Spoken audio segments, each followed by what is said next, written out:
Apparently, the AI is totally sentient now. 5, sometimes even 30 minutes before they come back with an answer. And we think this is a good thing. It doesn't just do the first thing that pops into his head. It's got to think about it a little bit, you know? I'll let you know when I figured it out, okay? Buy some skis and, take a little bit of a ski vacation at the end of this. Nothing says cutting edge AI technology like trying to find the perfect board, dude. I think that's pretty cool.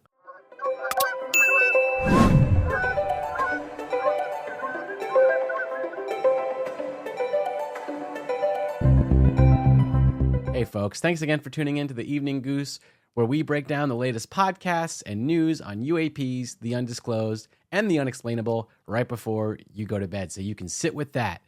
I'm Andrew Ginsberg. I'm a former tech employee turned stand-up comedian.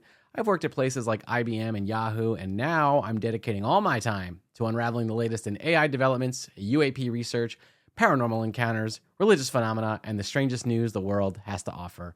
All while trying to find something funny about it, because let's face it, things are getting weird. Today, we're going to summarize the key takeaways from OpenAI's deep research announcement.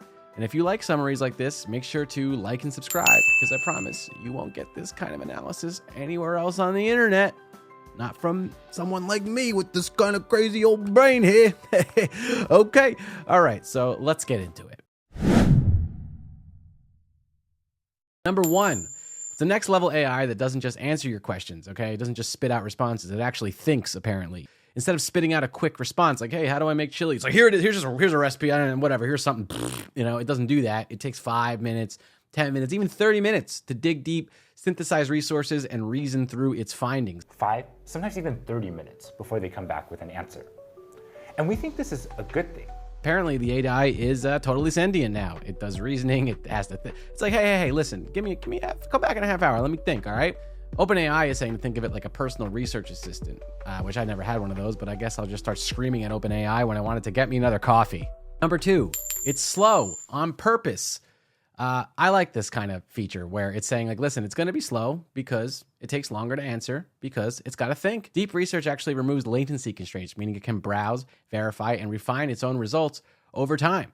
So I like this. I wish that we had this with other programs, like back in the 90s when we had, AOL. I'm trying to download a JPEG of Britney Spears. I wish it'd be like, listen, it takes time. All right, let me think. Let me cook. I need some time to cook, These are models that differ from traditional models in that they think for a long time before they come up with an answer. And usually, the longer they think, the better the answer that they come up with.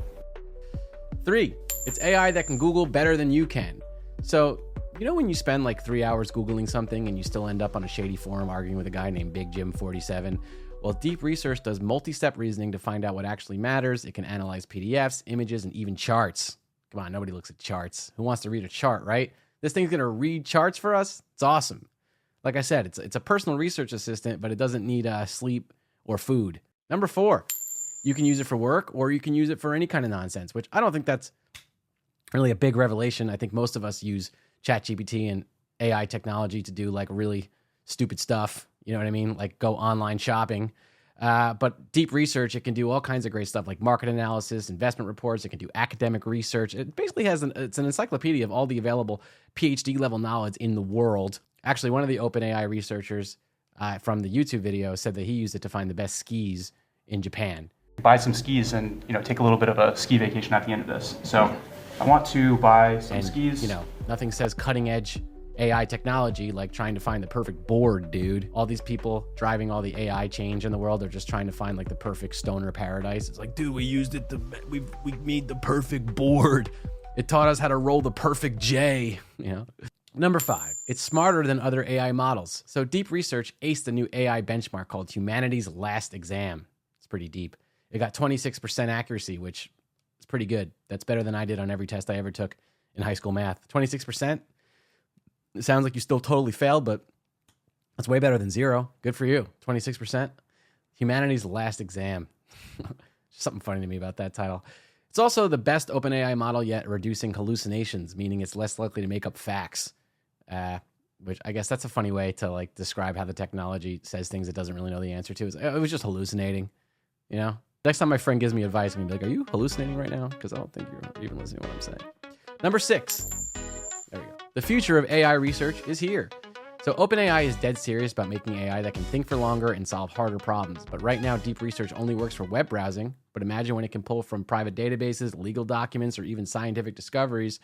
I mean, we're pretty close to AI that can do independent research, which is exciting, I think, but also kind of slightly terrifying. You know, it's like, hey, I need your help with this thing. And it's like, yeah, all right, I got you. You know, I'll figure this out on my own. I'll let you know when I figured it out. Okay.